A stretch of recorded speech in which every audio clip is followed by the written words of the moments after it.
कारण क्या है कि इसलिए मैंने आपसे कहा कि संवैधानिक और राजनीतिक दोनों दृष्टियों से पिक्चर पब्लिक के सामने स्पष्ट होनी चाहिए। राहुल जी के मुकाबले अब आपको अखिलेश जी अच्छे लगने लगे, ये भी अच्छी बात है, लेकिन अब जाती हूँ सुरेंद्र राजपूत जी के पास। सुरेंद्र राजपूत जी, नहीं, मैंने अच्छा नहीं कहा। हाँ। मैंने सिर्फ यह बताया विपक्ष में कोई भी दल इतना नहीं उच्छृंखलता उद्दंडता के साथ है जितना कांग्रेस है, क्योंकि कांग्रेस को इंडी गठबंधन के सारे दलों का वोट खींचना है। ठीक है, इसका जवाब वो देंगे। क्या उच्छृंखलता ज्यादा कांग्रेस पार्टी दिखाती है, ये उनका आरोप है, लेकिन एक प्रश्न भी है।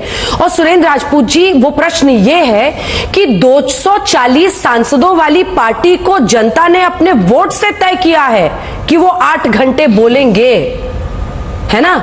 अब ऐसे में प्रधानमंत्री की ही आवाज को दबा देना ये कैसे सही हो सकता है? मतलब बैटिंग कीजिए आप लोग, 100 मिनट जब राहुल गांधी बोले तो उनकी आवाज सब तक गई, लेकिन जब प्रधानमंत्री बोलने लगे तो लगातार नारेबाजी। मतलब बैटिंग कीजिएगा, लेकिन जब फील्डिंग की बारी हो गई, राज्यसभा में जब वो बोलने लगे मणिपुर पर, वॉकआउट कर दिया। ये कैसे in the spirit of democracy हो सकता है? वो कहते हैं ना कि सुधांशु जी के लिए भी एक शेर है और उसमें हल्का सा हिस्सा आपके लिए भी है। कहते कितने मासूम लग रहे हो, तुम्हें जो जालिम कहे वो झूठा है।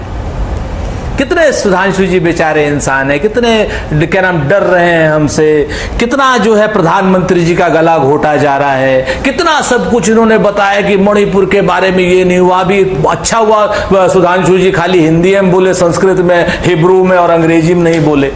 अरे सुधांशु जी, मणिपुर के जिस सांसद को बोलना था उनको बोलने दिया आपने?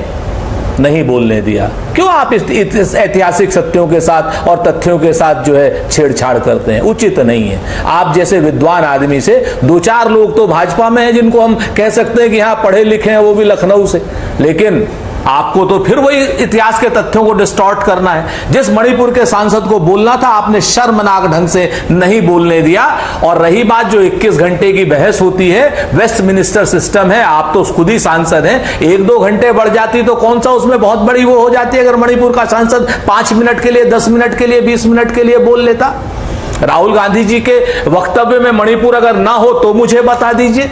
अखिलेश यादव जी के वक्तव्य में मणिपुर ना हो या हमारे महत्वपूर्ण सांसदों के वक्तव्य में ना हो, लेकिन जिस सांसद को, जो सांसद मणिपुर से आया था, अगर उस सांसद को आप नहीं बोलने दे रहे हैं तो ये आपके लिए और सत्ता पक्ष के लिए, देश के लोकतंत्र के लिए और संसद की गरिमा के लिए और संसद के जो प्रहरी हैं आदरणीय ओम बिरला जी, सबके लिए शर्मनाक बात है। ये बात ऐसे नहीं है, जिस बात को आप अपनी तरफ ले जाना चाहते हो, ये आपके लिए गर्व का विषय नहीं, ये आपके लिए शर्म का विषय है कि आपने मणिपुर के सांसद को नहीं बोलने दिया।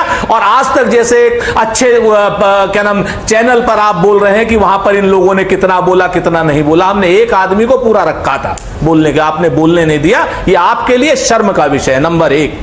नंबर 2, जो आप बात कह रहे थे हमसे, भाई बड़ी बड़ी बातें आप लोग कहते हो कि राहुल गांधी जी ये कर रहे हैं, अखिलेश यादव जी ऐसा कर रहे हैं। कल ही अमित शाह जी ने शरद पवार साहब के ऊपर हमला कर दिया, कहने लगे भ्रष्टाचार की गंगा है, जमुना है, पता नहीं। इससे पहले मुलायम सिंह जी को क्या क्या कहते थे, और उन्हीं लोगों को आप पद्म भूषण भी देते हो।